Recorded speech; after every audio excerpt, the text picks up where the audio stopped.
welcome back.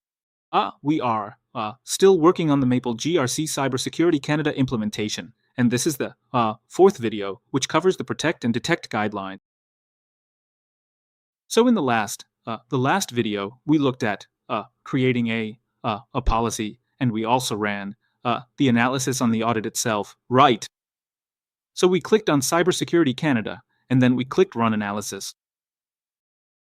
And as we can see, it's empty. That's the standard itself.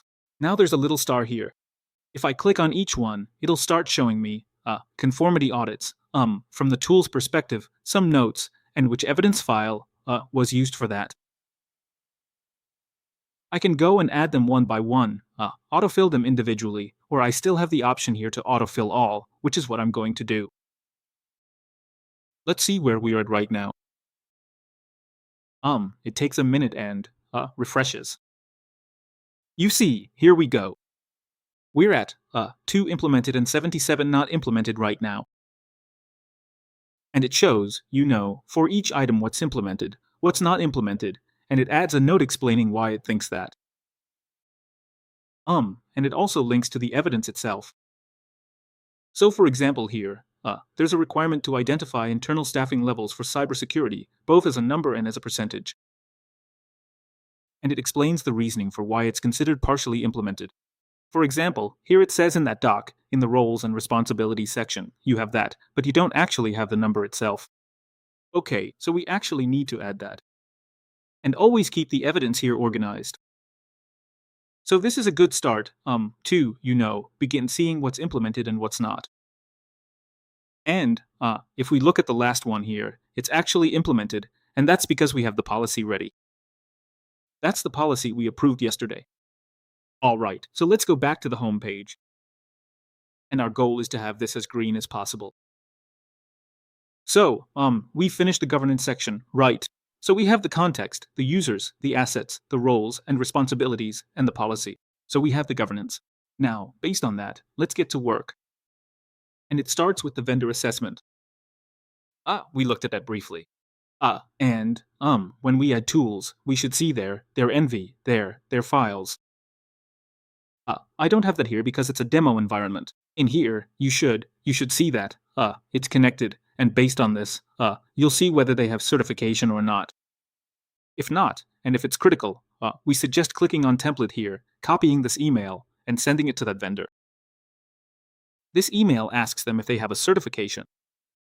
And there's also an attachment here you can download and add. That's the questionnaire. And once they send back the evidence, either the questionnaire itself or if they have a certification, you can upload it here.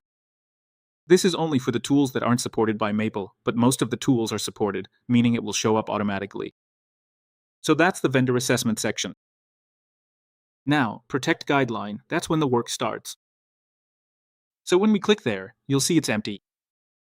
But if you click on Generate Procedures, it will review your documents, check the requirements of the standard, and start suggesting procedures. In our case here, it's for Windows and Office 365, and we'll see it for the detection guideline in both Office 365 and Windows. And, this is very important because these are the actual controls that we need to implement. If I want to know which control that is, I can go here and click on CyberSecure Canada 2024, and it will actually tell me which ID, like which control it is. And if I click on it, it will give me a guideline. This guideline explains in detail what to do to apply it. So here it talks about vulnerability management and detection in Office 365. This is meant for the admin, the system admin for Office 365, so it's a good idea to assign this to them by adding that system admin. In this case, I'm just going to add the staff member as an example, but you should add the actual person. And it's very important to have a due date, and it might also be important to add an estimated budget if that's going to cost you anything. So let's say it's going to cost me, I don't know, $50 to do that, and also consider how much time it will take. Maybe it'll take, an hour. This is important for the evidence, for the auditor, because even if this hasn't been implemented yet or is still in progress, just having a plan helps, move it from a major nonconformity to a minor nonconformity. That means you can get certified based on the plan, as long as the plan doesn't extend beyond a year. But the goal is to have it implemented, and the goal is also to click on evidence once it's ready and attach a screenshot that isn't cropped, like a full screenshot that shows we've actually done that control. Same thing here for Windows. If I click on it, it'll show me what to do. And again, it's a good idea to assign it, update the due date, and so on. And that's it for the detection guideline. In our case here, we've only got 2. For the protection guideline, there will be more. Again, here we see the assets for Azure, for QuickBooks, for Office 365.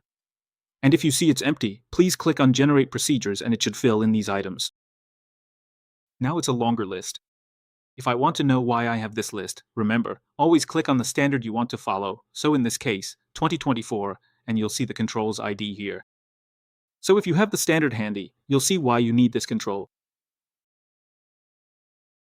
And for example, authentication change management.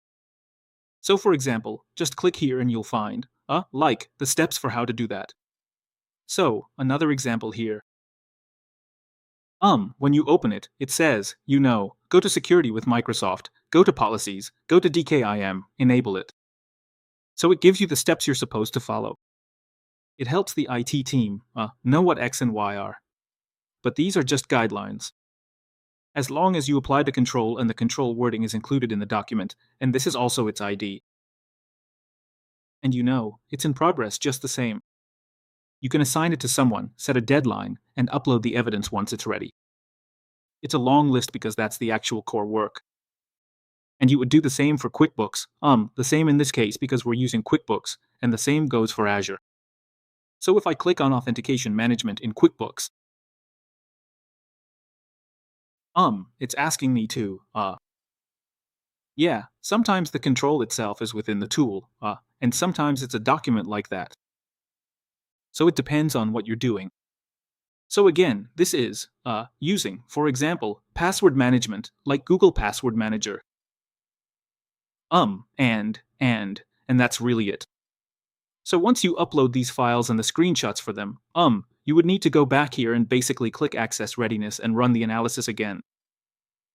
And the tool will look at the screenshots and will apply it for the audits in just a few minutes. That's it for the protection guideline. I'm going to mark it as in progress, so I'm just gonna. Sorry, it's not done, so I'm going to leave it empty. Training and training management, that's the next module, but let's do this in the next video. I hope this is helpful, and, to always go back to this, it's on the left side here under Protect Guideline and Detect Guideline. If the tool doesn't exist, you would need to request it.